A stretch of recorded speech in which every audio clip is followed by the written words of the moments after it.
Hey everybody, welcome back to the Inner Circle. Today we're going to be talking about a series of films I've been looking forward to talking about for a long time now, the holy trilogy of superhero films, Sam Raimi's Spider-Man trilogy.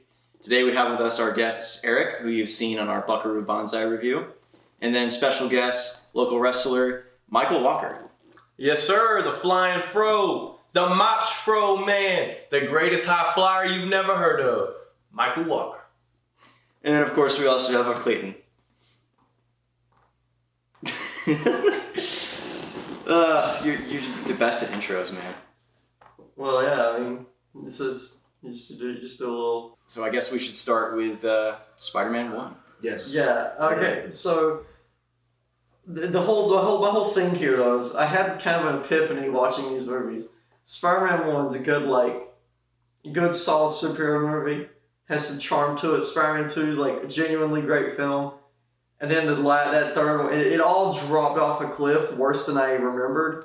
Spider-Man 3 does not hold up at all. It is so bad. And we'll get to that. But you mentioned that it's Spider-Man 1 to you is like a fine, cheesy superhero movie. Yeah, it's I don't want to I'm not sure if I want to call it a classic, but it has just everything it needs. It has the charm, some Sam Raimi goofiness, and some good action scenes, and the story, like, just beat for beat, gets everything done it needs to get done. It's like a fun, easy watch.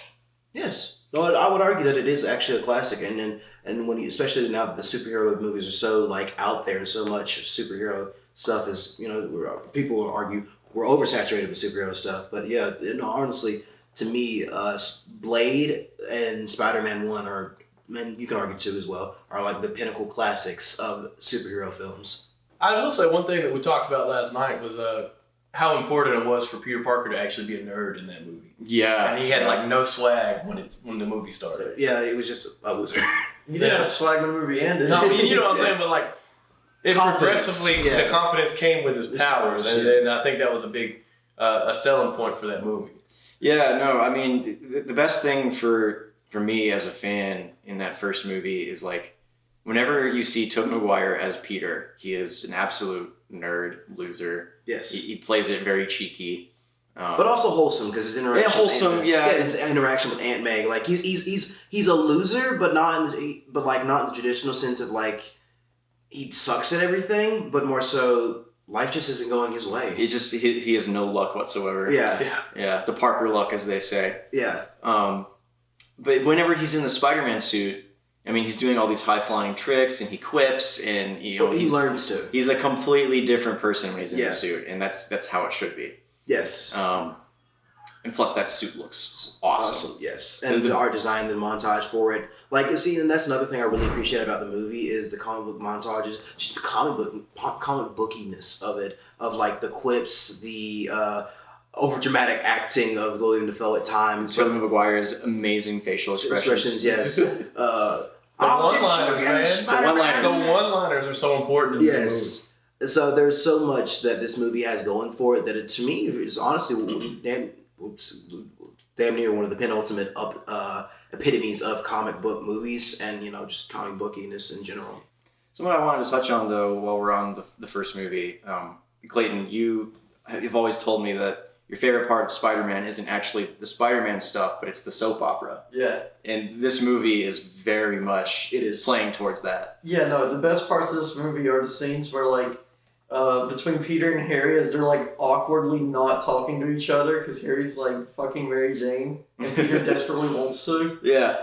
That just weird tension of just James Franco giving weird looks to Tobey Maguire. James Franco as they're in their apartment. Like real life James Franco. Yeah. Yeah, like the fucking shivers, he's like, "Oh, you're upset. Let me. I want to buy you something. It'll make you happy." Yeah. She's like, "That's so great." No, like in the little beginning of the movie, how Peter is like telling him about facts about the spiders, and then he literally uses that line to try to pick up Mary Jane.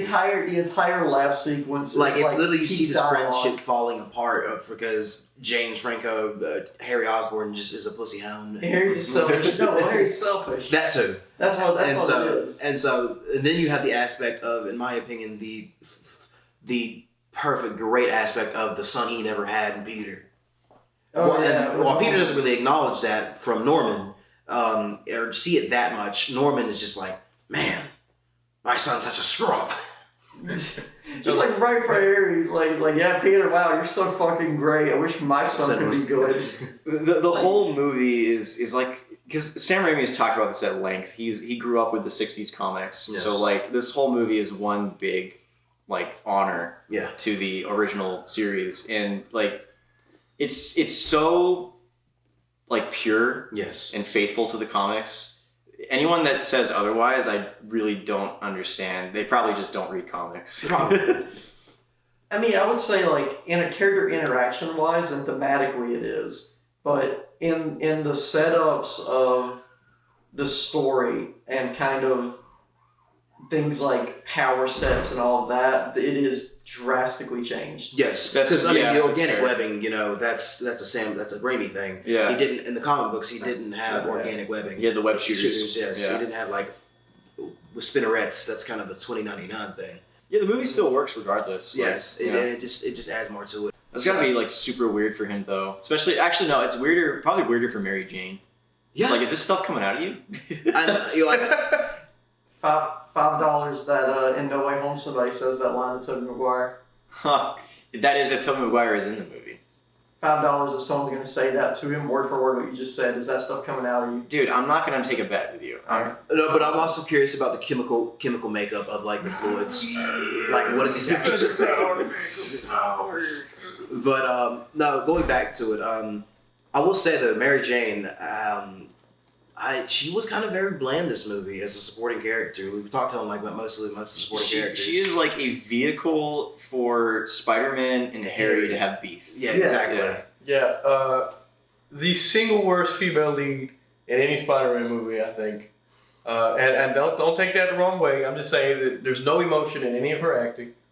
It's like every sentence she says has the same tone, whether she's sad, happy, mad, or whatever. You know, it's just Right. all the same tone, and you just don't feel anything. And her facial expressions as well, honestly. Like her face barely goes above a smile and like a halfway of a frown. And so like she just doesn't bring her A game, or maybe I don't know what her Kirsten acting credit. Dunst had to save all of her acting energy for Spider-Man 2, where she That's- knocks it out of the park. Fair enough. She does bring it in Spider-Man 2, but I have issues with how she's written in Spider-Man 2. We'll talk more about her in length. There's a lot of issues with that character, but for now, in the first movie, she's mainly just a vehicle for those two. For the beef. But like I said, the main core plot goes back to, once again, Peter coming of his age with his Spider-Man persona and personality and doing all that, and then his battle with the Goblin, Which is fucking intense. Yeah, which we Yeah. have Norman's arc of slowly turning into an insane person because he couldn't meet corporate deadlines, so he just tested this experimental gas on himself. Shout out to Willem Dafoe for being a fantastic actor. Amazing actor. Oh, yeah. I want the Goblin's the most fun thing on the planet. Oh no, he The Emerald Ghoul. The Emerald Ghoul. Emerald Ghoul's maybe my favorite. Yeah, Maybe my favorite of the villains in the whole trilogy. he has the best cadence, the best lines, like all the the most, acting. all the most interesting scenes between Spider-Man and Goblin are just elevated because Willem Dafoe is taking it super seriously. Oh, J.K. Simmons. We didn't even talk about J.K. The most perfect casting in the whole movie. Yes, Yeah. ever. So good they brought him back from No Way Home. JJ is amazing. Yeah. I will always love JJ in the Sam Raimi trilogy because he is just the pinnacle of it. I mean, there's so many memes for him, but for a good reason. Which one of you was it that said that's the reason you have workplace anxiety? That was me. Yeah, the reason I have workplace anxiety is because I was scared of J. Jonah when I was little. I was like, he's so intense. Why? That's like the best part about him is that he's so intense. Yeah, no, it's funny. It's comforting. Yeah. It's comforting how intense. No, he but is, he's to man. the point. So there's another thing I wanted to touch on.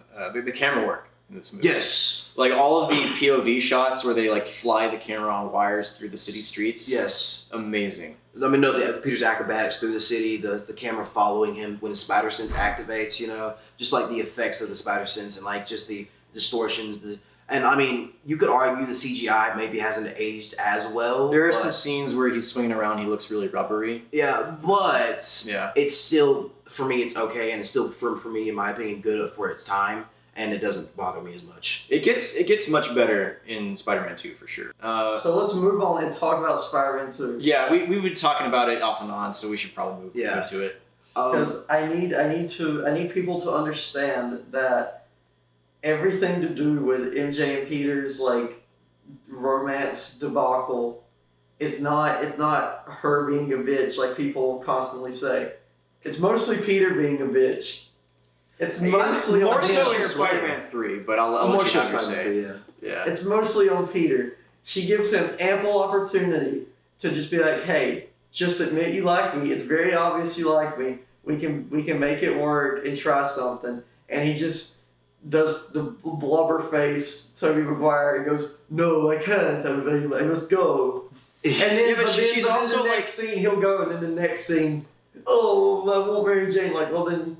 Well, see, the thing is like, I'm on people Peter. blame her for that. I'm on Peter's side in Spider-Man 2 because he's a pretty good reason why he's not admitting his love to But Mary it's Jane. not her fault. It's so not she her shouldn't fault, be no. blamed. But she's also like, she's got a guy on the side while she's talking to Peter about admit that you love me, Peter. And I'm like, you can't. That's not a good thing to do. She was talking to him basically at the time, and so maybe it wasn't anything serious, but yeah, that is still kind of crappy.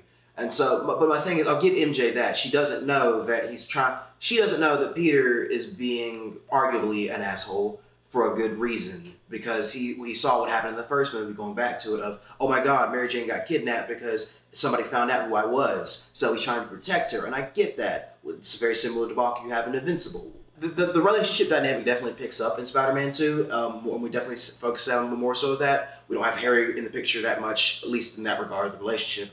Not that I remember. Some of James Franco's worst acting is in Spider-Man 2. No. That scene where he walks out after Doc Ock gets I'm shocked. He's like, I have nothing ruined. left except for Spider-Man. But that's just comic book cheesiness, though. To me, that's just so cheap. There's that, and then you have lines like in Spider-Man 1 where Green Goblin's shouting at the top of his lungs, "We'll meet again, Spider-Man!" Like, that's the kind of cheesiness I'm looking for. No, you're not understanding how amazing the line is where Harry's just like, he humiliated me by touching me, and then puts on the sunglasses and gets in a limo. Yeah, I That's the understand that whole sequence is just to establish that Harry Osborn is a douche. I get it. Yes. It's great. It worked. It worked. Yeah, Yes. it works. Yeah, I'll give you that. It yes. works. Now, Peter's misery throughout the movie is a thing I greatly enjoy. Yeah, no, the Spider-Man 2 exists just to show you how shitty it is to be Spider-Man. And personally, for me, I mentioned it last night, it kind of just pissed me off that, like, I know I get that's the point of Spider-Man, but I will once again mention it. It just pissed me off, like, damn, Peter can never catch a break, can he? He always has to juggle between these two different lives and issues in both lives. That is the entire appeal of the character. That is the basis that it's built on. If it wasn't that, it wouldn't be Spider-Man. I would argue that it wouldn't The be fact as that enjoyable. that you're frustrated with it means it's working, and that's a good thing. You shouldn't want it to be like, you shouldn't actively be like, man, I wish it was different. This guy should get it all. I'm not saying he should get it all, but I'm saying he should catch some breaks here and there, which he does eventually in the comic books, with like marrying Mary Jane. Hey man, his bad luck is all a result of him beating Bonesaw. You know, he put a curse on himself when he beat Bonesaw. That's the whole you can't do Macho Man like Yeah, that. you can't do that as a macho man. But like stuff like the dinner party for the astronaut. What's his name? John Jameson? Jameson. Yeah. Stuff like that seems really funny though, because like Peter's constantly trying to grab drinks off trays, and then they get taken, he tries to get a bite, it's gone. And Harry gets drunk and smacks him. Harry smacks him around, and then he finally at the very end he's like gets a drink and it's empty. That's the fucking best. I love it. I did like the whole his powers not working bit as well, like it being like a psychological, like, you know, like placebo or something like that, you know, type effect.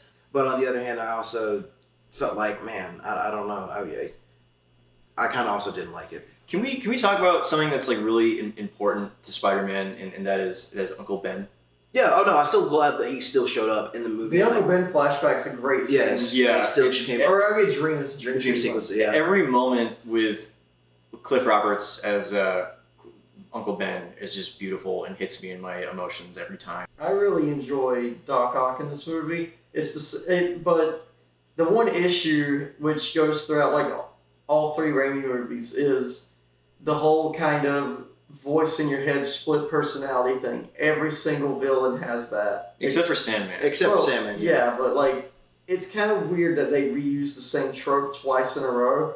Yeah, I agree. But it helps that it's Alfred Molina, Mm-hmm. and he just completely like kills it. As Just like constantly. Willem Dafoe takes it really seriously. Yeah, he just completely like is in it. Mm-hmm.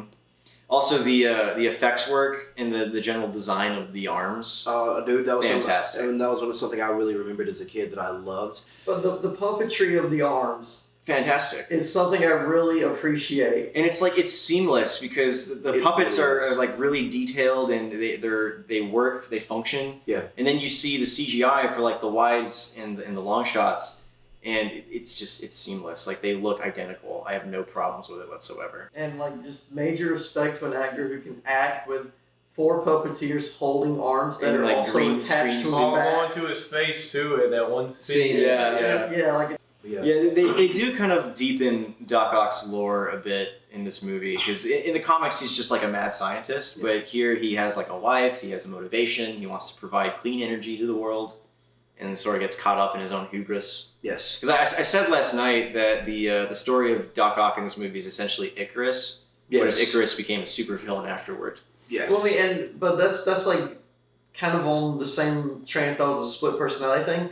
It's pretty much the same as Norman too. 'Cause Norman That's became a villain based on his own hubris, doing a human trial on himself. Doc Yes. Ock fucking didn't run tests or whatever, and then it blew up and killed his wife and made him go mad. I think the parallels for me though with Icarus is just because like he flew too close to the sun, and Doc Ock is literally trying to build a miniature sun in his apartment. Yes. Yeah. The finales of the Raimi trilogy get weaker as it goes. The first movie had like the strongest ending. Yes. The I am second one's pretty good. Yes. Like it's pretty good. Otter sinking themselves, whatever. And then But he'll be back. to jump forward to Spider-Man 3, just to keep this train moving.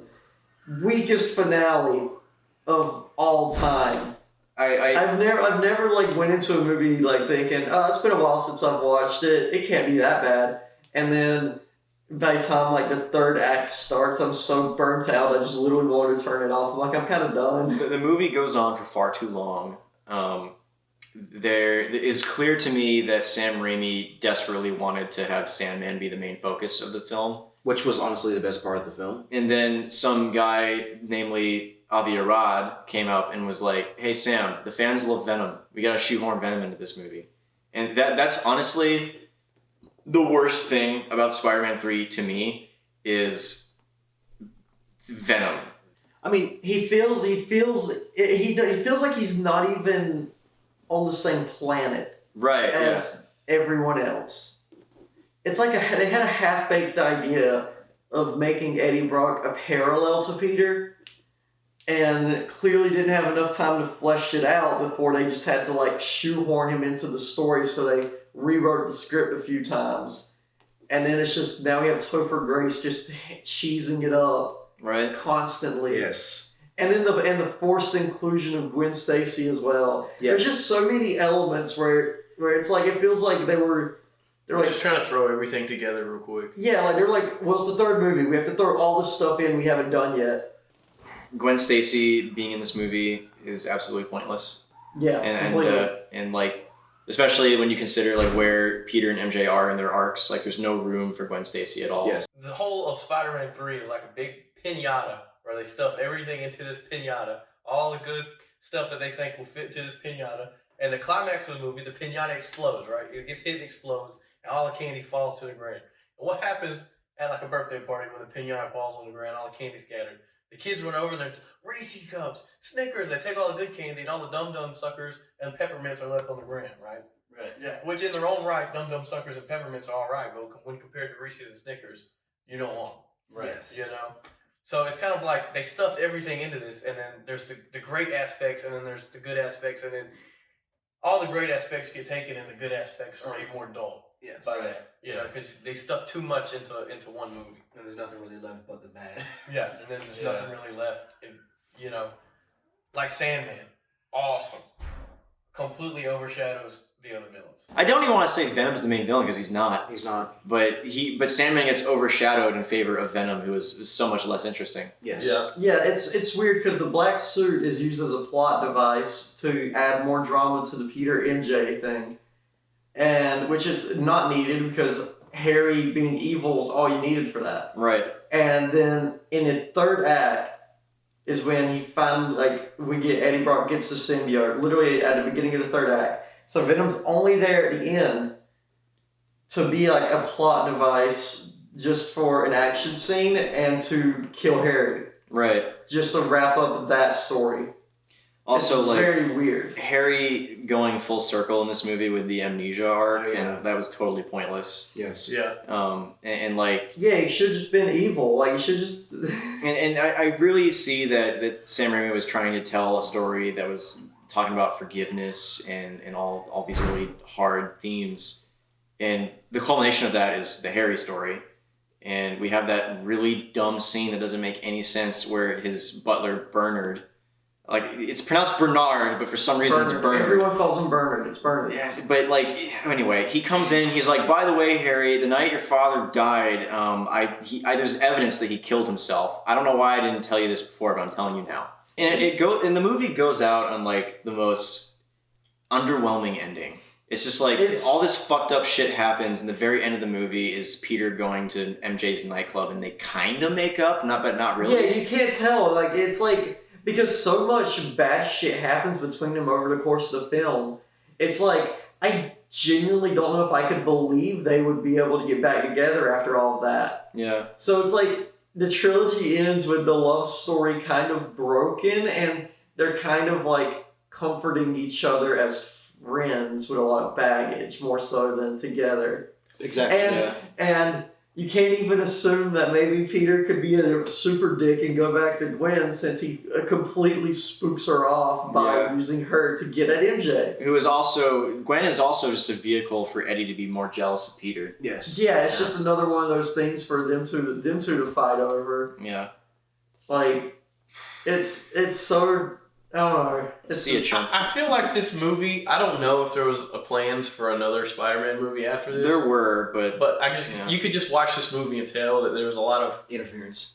Well, I'm not really, just like how am I trying to say this? A lot of like room for continuity, you know, like they want to continue some of this stuff. Yeah. But there was just not a chance to do it. Yeah, it's like that's what it feels like. Either they decided, we must set up a lot of shit if we're going to keep making more of these movies. It feels like it's either that or this is our last chance. Let's cram it all in.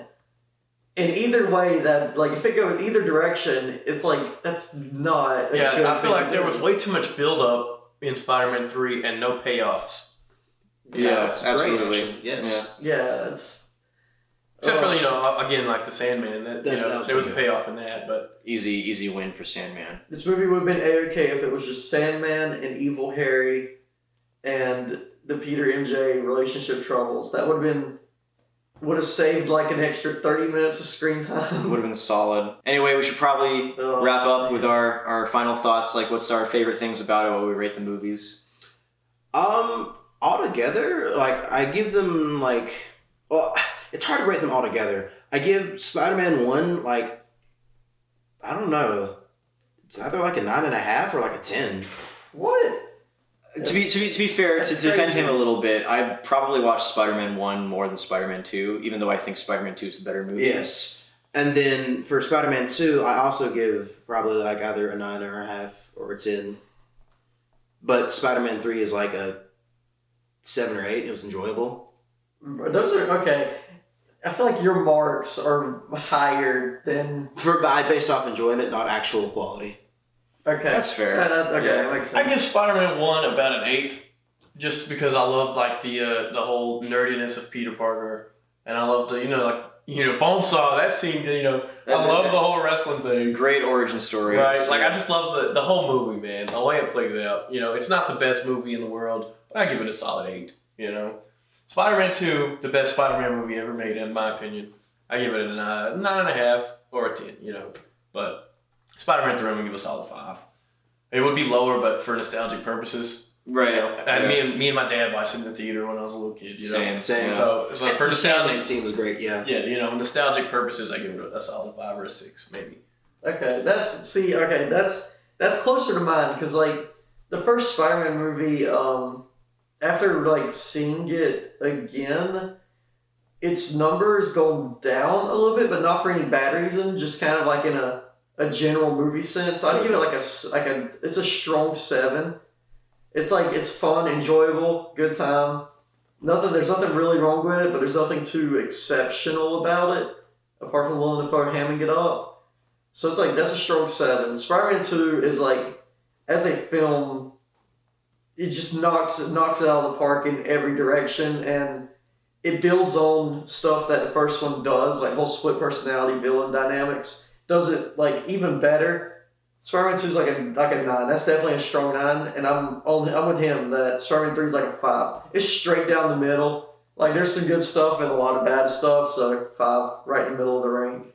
Yeah, I mean, I have some really, really strong opinions about these movies because, again, nostalgia factor. I have so much nostalgia for them. Peter Parker, Tobey Maguire will always be Spider-Man. Bully Maguire for me. Bully Maguire. But yeah, I've watched Spider-Man 1 hundreds of times. I love that movie. I'm going to give that movie an 8.